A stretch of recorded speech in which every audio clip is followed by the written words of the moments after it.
Hey there, this is Steve Horseman again with Good Guys to Great Men. I'm here on my 4-week journey of introducing you to John Gottman's 4 Horsemen of the Apocalypse. If you haven't been watching the last 3 videos on the 4 Horsemen and what John Gottman's all about, go back and watch those. In short, John Gottman and the Gottman Institute has written many things about what it takes to keep a marriage healthy. One of his most famous research items is the 4 Horsemen of the Apocalypse, the 4 things that predict divorce with an 80-some% accuracy. The first 3 we talked about already were criticism, defensiveness, and stonewalling. Again, you can go back and watch those 3 videos. In these videos, I'm telling you, what is it not, how does it look or sound, how does it poison your relationship, and what can you do to actually change the nature of what's going on. So the 4th one is what we're talking about today, which is the very worst of the 4, which is called contempt. Contempt is the worst horseman of the apocalypse because unlike criticism and defensiveness and stonewalling, there is a very hateful energy behind it. There's a very truly mean energy behind contempt. It has a mocking, disrespectful, ridiculing, condescending, belittling, mimicking, eye-rolling energy behind it. It's fueled by long-term simmering over thoughts that you have in your head. Contempt is the worst because it feels like hate.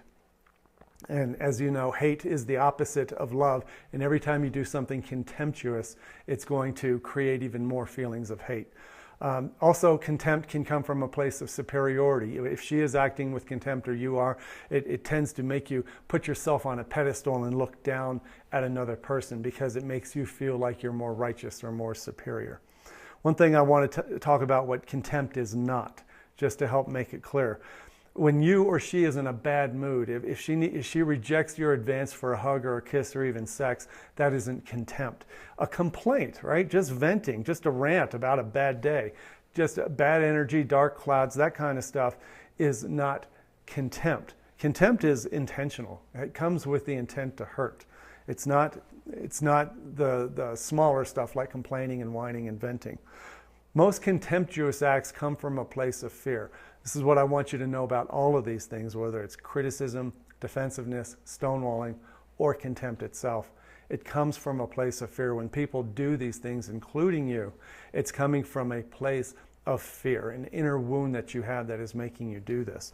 It sounds pretty hateful. I have something here in front of me. I'll read what contempt sounds like when a woman is giving a man contempt. In this case, he came home from work and he didn't help out and he sat on the couch. And so what she said was, "You're tired. Cry me a river. I've been with the kids all day running around like mad to keep this house going. And all you do when you come home from work is flop down on that sofa like a little boy and you play those idiotic computer games. I don't have time to deal with another kid. Try to be more pathetic, won't you?" That's pretty bad, right? I've heard a lot worse than that, but that's contempt. That's contempt. Yes, she's pissed. Yes, she's tired. Yes, she's been working hard. Yes, she has a headache. Yes, she has a lot going on, a lot of reason to feel tired and exhausted and in a bad mood. But to project that type of mean-spirited hatred toward you in contemptuous language like this, calling you a little boy, calling you pathetic, all those kind of things, that is contempt.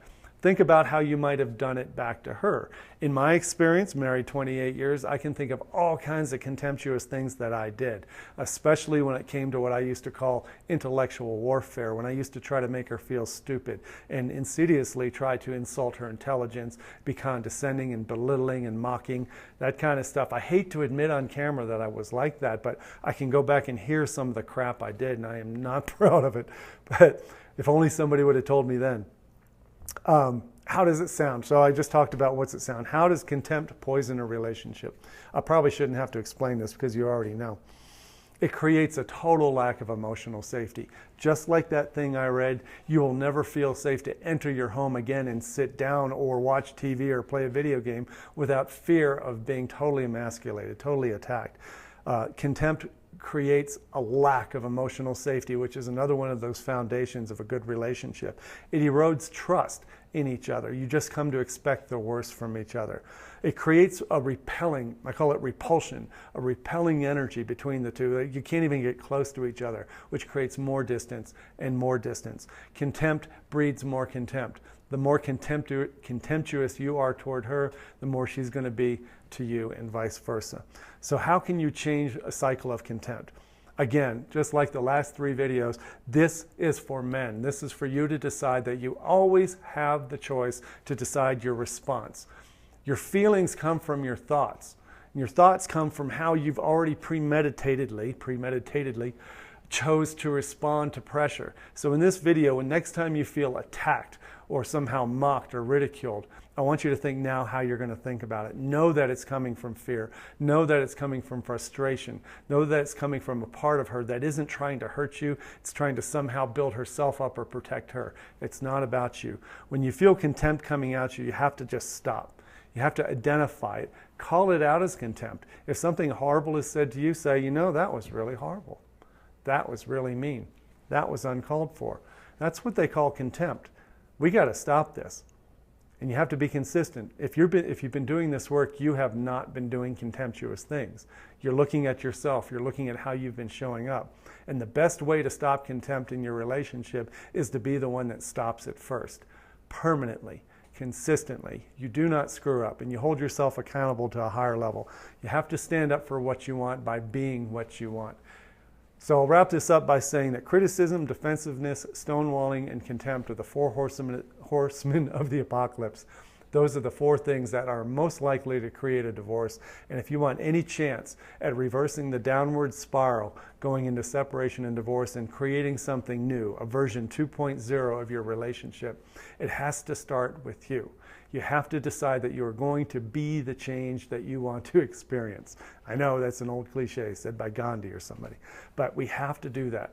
We can't sit around and be the victim and say, well, she's been critical, she's been defensive, she's been stonewalling me, and she's been contemptuous. Of course, that's how kids talk. But when we grow up into men, we get the choice to grab our balls and take control and be the master of our own emotional world. And so with contempt, what I want you to do is to start hearing yourself and catching yourself before you go there. If it's coming at you, stand strong, call it out, tell her what you expect, and then own your stuff, own your stuff. So that's the 4 horsemen. Thanks for watching this 4-part series. I appreciate you. I hope it has been helpful, and I will see you next week with another video. Take care. Bye-bye.